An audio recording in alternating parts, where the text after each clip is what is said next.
everyone, and welcome to Soul GPS. This is Ava. I'm coming to you from San Francisco today.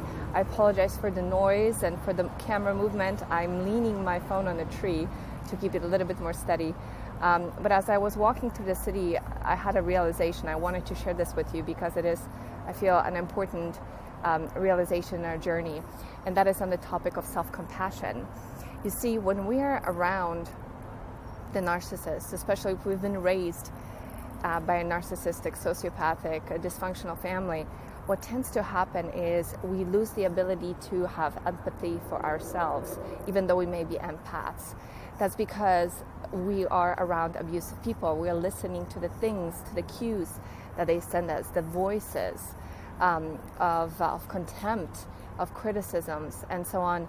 And what happens is those voices at some point become internalized, and so we take them in. And as we're walking through the world and trying to do our best, it's like we're always carrying this weight on our shoulders, and these voices that keep telling us negative things about ourselves, things that we're not worthy, things like that we can't do anything, we can't amount to anything. If you've identified those voices within yourself, know that they're not your voices. They're not yours. They were given to you through the environment. You absorbed it as a child.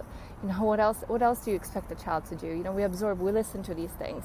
And then this prolonged exposure to abuse, and manipulation and cunningness, what that does is it gets really deeply ingrained. And then when time comes to heal that, which is the case with recovery, a lot of us, myself included, are really puzzled about the idea of self-compassion, self-love, self-esteem.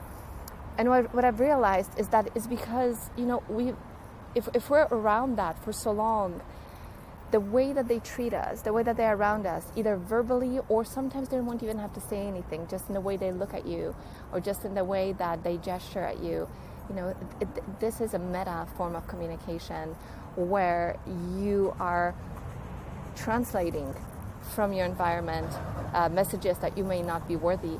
And we can carry those into our healthy relationships too, and have reactions and triggers and so on. But that's a topic for another video.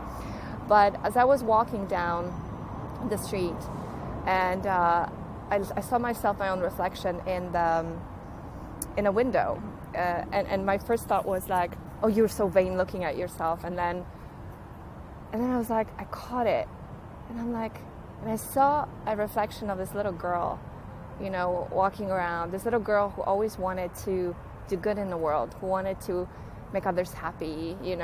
Eventually that turned into a very toxic form of people pleasing. But if you think about that, if you can imagine yourself for a moment being that child, being that little version of you who really had no idea about the world, we were still learning, and the role of parents, the role of family is to help usher in these cycles, these moments of passage where a child can become an adult and can learn different tools in order to thrive in life. And how few of us have gotten that, right? How few of us have gotten that. And so now it's time for you to give that to yourself and return to your inner child and return to that innocent young version of yourself that's always there and that deserves only the best, that deserves to be hugged and loved and acknowledged, and have some compassion for yourself. And it took me this long. It took me 1.5 years to have this moment. It was a brief moment, but it was, I take it as a really good sign, because I feel like it came this time from my subconscious. It was really genuine. That voice that overcame the criticism that was already trying to sneak in, and it all happened in an instant. It was just such a quick moment of recognition, of catching that, and then saying to myself, but no, I'm a good person and I love myself. And it just, I felt it in my nervous system. I felt it, I felt the warmth spread through my bones as I felt that. And we all deserve to feel that way.